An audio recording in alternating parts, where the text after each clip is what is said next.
हर हर महादेव, जय महाकाल। आज के इस वीडियो में गुरुजी ने उपाय जो बताए हैं वो कार्तिक माह के हैं। ये उपाय बहुत ज़्यादा खास हैं और गुरुजी ने कहा है ये जो उपाय आप कार्तिक माह में यदि आप कर लेते हैं तो आपके जीवन से कष्ट तकलीफ़ें हमेशा के लिए समाप्त हो जाएंगी।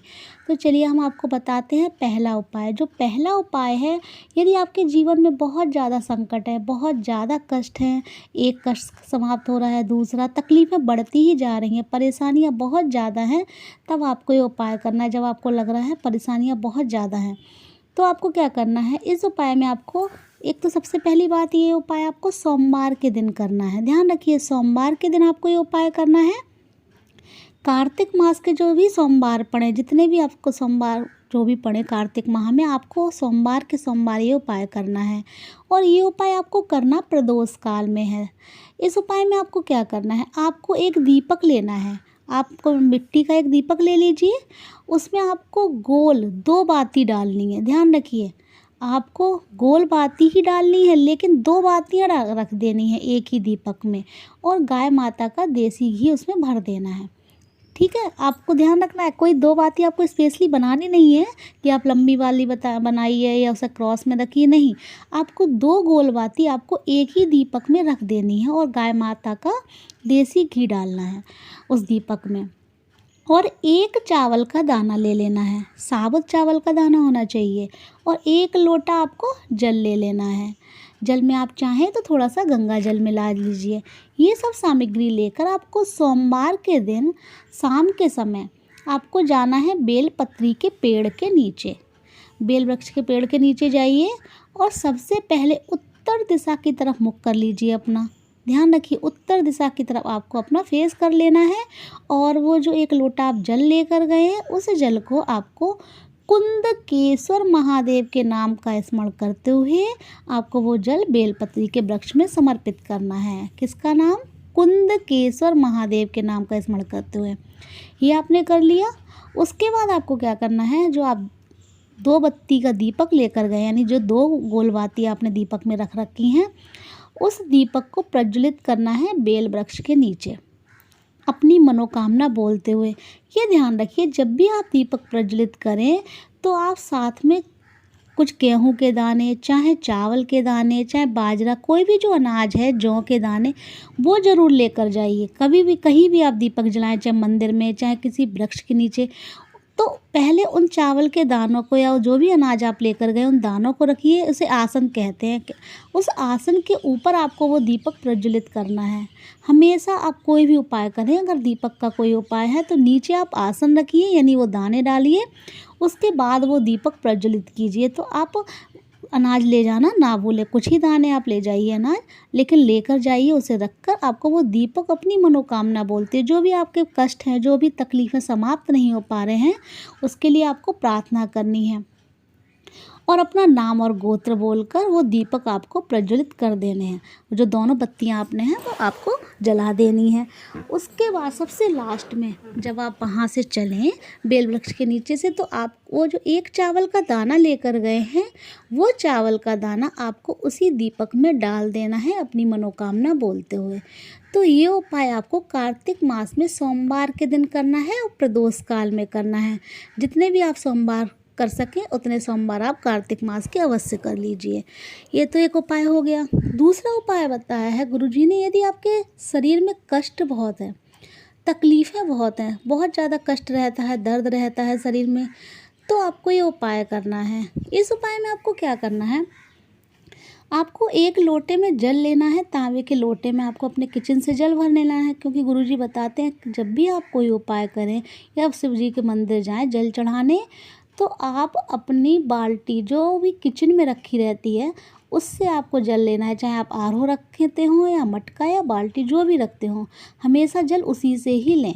तो आपको उससे जल भर लेना है। उस जल में आपको थोड़ा सा गंगा जल मिला लेना है और आपको थोड़ा सा इत्र पूजा की दुकानों पे मिलता है, छोटी सी शीशी होती है, तो वो आपको इत्र थोड़ा सा उसी जल में मिला लेना है।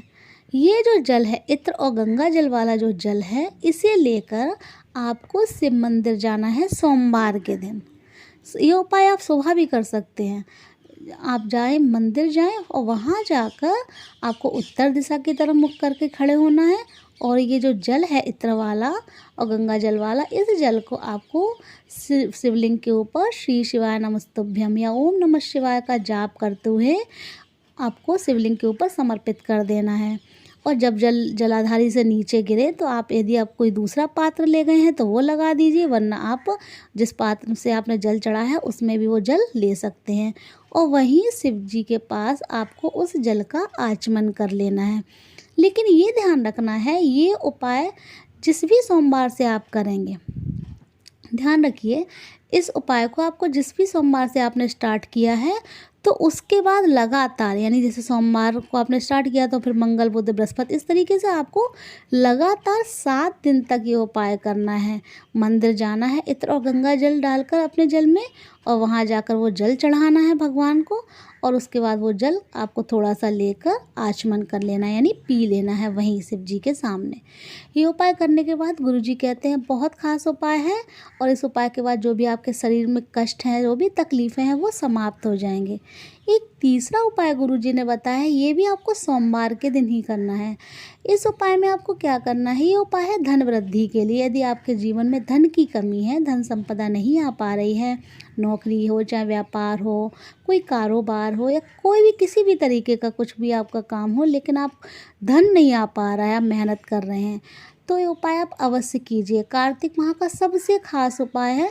इस उपाय में आपको क्या करना है, आपको 2 दीपक लेने हैं अलग अलग। एक जो 2 दीपक आप ले लेंगे, चाहे मिट्टी का ले लीजिए चाहे आटे का, कोशिश ये करें मिट्टी का आप दीपक ले लें।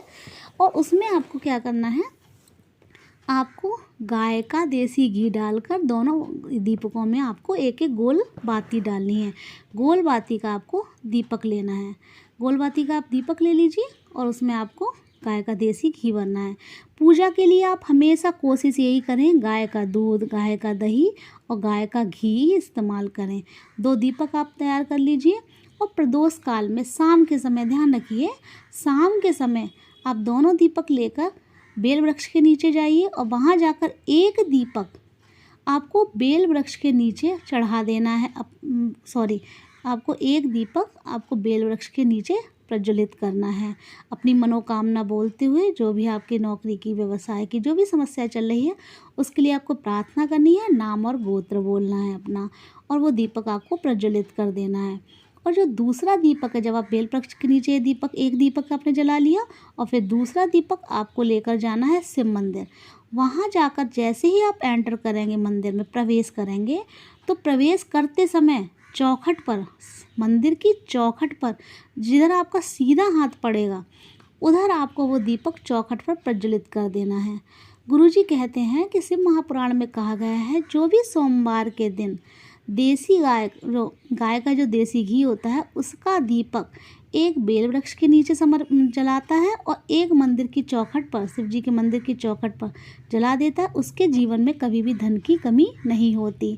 क्योंकि सोमवार के दिन शाम के समय, जो शाम का जो प्रदोष काल का समय होता है, बेल वृक्ष के नीचे माता लक्ष्मी का वास होता है। तो आप सोमवार के दिन बेल वृक्ष के नीचे गाय के देसी घी का दीपक और मंदिर की चौखट पर जब आप प्रवेश करें तो सीधे हाथ की तरफ, यानी दाहिने हाथ की तरफ आपको वो चौखट पर दीपक साइड में एक तरफ जलाना जरूर है। तो आप ये उपाय कीजिए, देखिएगा, बहुत ज़्यादा चमत्कारी उपाय हैं, बहुत ज़्यादा खास उपाय हैं। इन उपायों को आप कार्तिक मास में करने से ना भूलें। ये जो तीसरा उपाय गुरुजी ने बताया है सोमवार वाला, ये उपाय आप किसी भी महीने में कर सकते हैं। इसमें कोई महीना नहीं कि आप कार्तिक महीने में करें, लेकिन आप कार्तिक मास में करें तो बहुत अधिक अच्छा है। लेकिन ये सोमवार के सोमवार ही किया जाता है। यदि आपको वीडियो अच्छी लगी तो प्लीज़ वीडियो को लाइक कीजिए और कमेंट में श्री शिवाय नमस्तुभ्यम अवश्य लिखिए।